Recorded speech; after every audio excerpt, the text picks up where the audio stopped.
قضية ساعة قبل كل شيء لازم نعرفوا اللي جابر ما كانش عنده محاكمة عادلة، ما توفرش فيها أدنى قواعد المحاكمة العادلة، وقضية سياسية وقضية رأي. وقضية سياسية بمعنى أنه اللي ما وقعش الحكم عليه على أساس قانوني صحيح، بل الحكم اصدر لإرضاء أطراف سياسية واضحة وكانت لها تأثير واستعملت طرق تأثير على القضاء، حتى حد ما مستفيد. على خاطر ما عندوش رئيس الجمهورية ما عندوش لا الشجاعة ولا الإنسانية اللازمة باش ينجم يسيب جابر. مغيبه برشا. علاش؟ خاطر حتى واحد، خاطر كل انسان يدافع على جابر يسخيل نفسه يدافع على افكار جابر.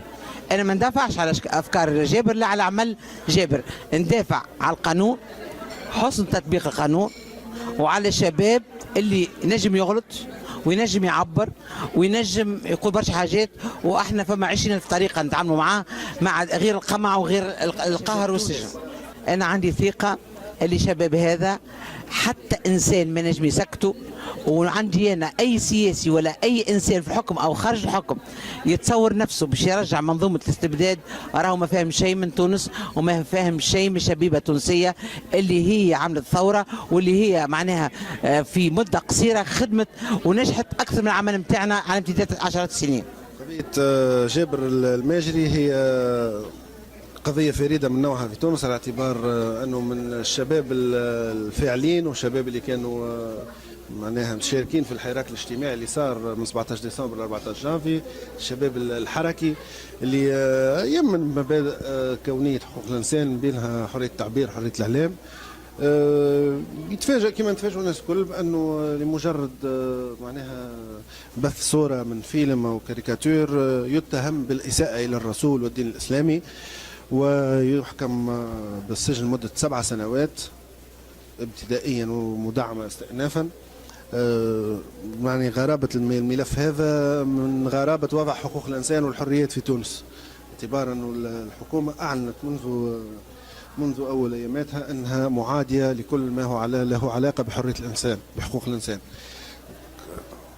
قضية قلت لي مغيبة في الساحة الإعلامية، يبدو أن الحكومة لعبت مليح على تغييب القضية هذه، وحركت في المجتمع العمق الديني والمظروف الديني اللي خلى يلقى البعض من الحرج المواطن باش يدافع، خاصة النقطة اللي تسمع التهمة هي الإساءة إلى الرسول والإساءة للمعتقدات وكذا، يكبروها، وبالتالي هي في حقيقتها يعني اعتداء على حرية الإبداع وحرية التعبير لا أكثر، يعني مسألة حقوقية بحتة، فماش علاش نحشموا منها وفماش علاش نقولوا لا ما ندافعوش عليه، بالعكس هذا شاب عبر على رأيه ونشر صورة حتى هي ليست له، يعني نشرها على الفيسبوك على شبكة التواصل هذه، وهو معناه سلوك كل الناس كل تعمل فيه، اي صوره تعجب او صوره حتى نستغربوا منها ننشروها ونعرفوها. لكن الدور اللي يلعب فيه جابر، نعرفوا المدينه نتاعو هي مدينه صغيره، يسكن اصيل المهديه، الشبيبه اللي في المهديه معروفين وجابر معروف من الشباب الحركي، وبالتالي هذا يدخل في اطار العقاب الجماعي للشباب التونسي اللي شارك في الحراك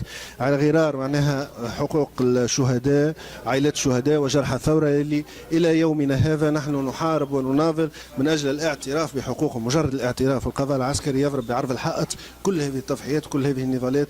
جابر الماجري يندرج ضمن هذا الاطار، ضمن اطار ضرب الحريات واطار ضرب حداثه وتقدميه المجتمع التونسي الى يعني بناء المجتمع الديني والمجتمع الاسلامي وغير ذلك من الدكتاتوريات. كان له صلاحيه اعطاء عفو لجابر الماجري لو اعطاه منذ مده، لكن المرزوقي لا يتمتع بهذه الصلاحيه ليعطي العفو. راهو مسؤولين النهضه وقيادات النهضه في وزاره العدل وفي الحكومه الاولى، المرزوقي فقط يمضي على وثائق العفو، وبالتالي ما عنده حتى دخل في المساله هذه، هو مجرد صوره في قصر قرطاج، صوره تزين هذا القصر على اساس انه فما بشر يحكم وهو رئيس تونس لا غير، وينجم يعمل حتى شيء جابر الماجري.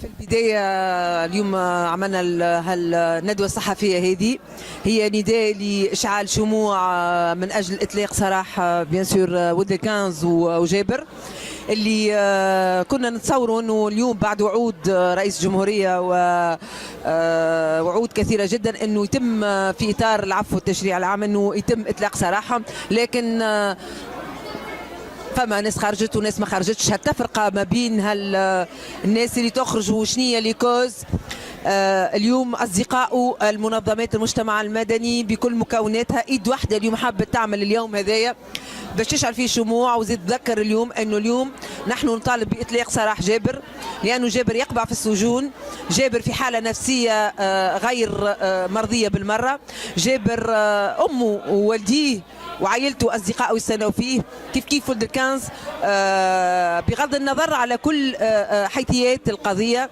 اللي يهمنا نحن كحقوقيين، احنا بالنسبه لنا مهما كان شكل اللي مر به الموضوع وقضيه ولد الكنز، اللي يهمنا في نهايه الامر انه انسان ما يتحكمش على حريه التعبير مهما كان.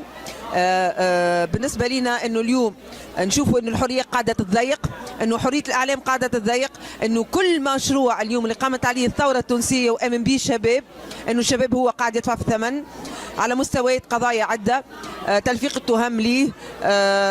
نعرفوا اليوم الوضع وضع فقر، وضع تهميش اكيد.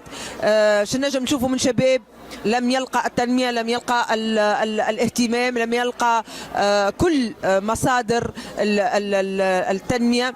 اليوم أنه تتصادر حقوقه بالطريقة هذه، ويوم بعد يوم يتضيق باب الحريات ويقفل القفص. حليناه في 14 جانفي وقلنا ثورة الحرية والكرامة والشغل ما وقع حتى شيء إلى حد اللحظة. نطالبوا بإطلاق جابر، بإطلاق سراح ولد الكنز بدون الدخول في حيثيات القضية، لأنه القضية هي دائما ماهيش قضية سرقة أو قضية أخلاقية، هي قضية حرية التعبير. لكل حق أنه واحد يعبر على حرية التعبير في حدود الاحترام، في حدود احترام المواثيق الدولية، في حدود احترام حرية الإبداع.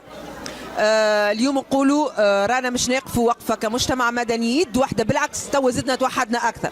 والدليل على ذلك وقفه المجتمع المدني، والدليل على ذلك هي خرجت المسيره اليوم، مسيره الشموع، وسنواصل نضالنا من اجل اطلاق سراح ولد الكنز، من اجل اطلاق سراح جابر وغيرهم اللي اليوم نجموا ما نسمعوش باساميهم، ناس تموت في السجون.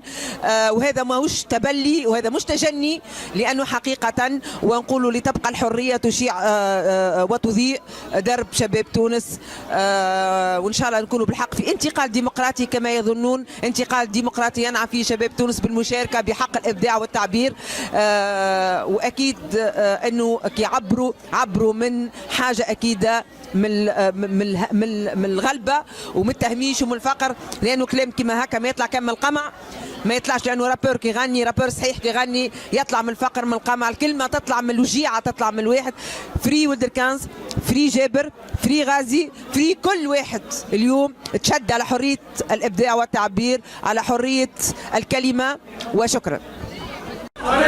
مرزوقي غلب علي شغل حرية، مرزوقي غلب علي شغل حرية، مرزوقي غلب علي شغل. يا المرزوق سيد شابي، يا المرزوق سيد شابي،